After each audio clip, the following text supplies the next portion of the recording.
शहदादकोट की शहरी एक तरफ मुमकिन सैलाब के बायस एक अनदेखी परेशानी में मुब्तला हैं, जबकि दूसरी तरफ वाटर सप्लाई की पानी की अदम फराहमी के बायस शहरियों की परेशानियों में मज़ीद इजाफा किसी नागहानी मुसीबत से कम नहीं।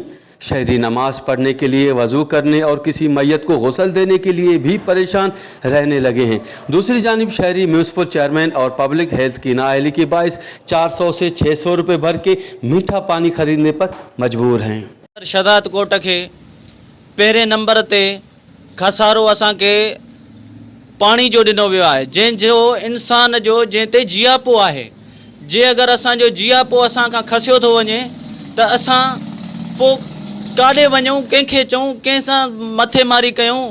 जे अगरि असां वञूं था म्यूनसिपल कमेटी में, उते असां डंडोरो पिटियूं था, पंहिंजो मुंहुं मथियो पिटियूं था, त उन जे बावजूदि असांखे को उतां रिस्पॉन्स नथो मिले।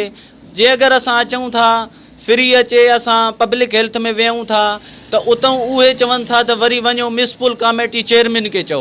वरी जे अगरि चेयरमैन वटि वञूं था चए थो TMO खे चओ, TMO खे चऊं था चए थो पब्लिक हेल्थ इंजीनियर खे चओ। ज़िले इंतिज़ामिया खां ऐं पब्लिक हेल्थ जे असांजो जेके चूंडियल नुमाइंदा आहिनि, असां खां उन्हनि खां इहो गुज़ारिश था कयूं त बराए महिरबानी असांखे न रोड मिलियो, न नाली मिली, न रस्ता मिलिया, न ॿियो कुझु मिलियो। जेको असांजो जियापो आहे पाणी जो, असांखां उहो पाणी बि खसियो थो वञे त पोइ असां काॾे बि वञूं, कंहिंखे चऊं, कंहिंखे दाऊं ॾियूं।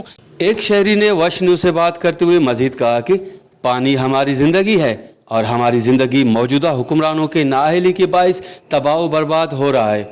कैमरा टीम के साथ गुलाम अली बराबर, वश TV शहदादकोट।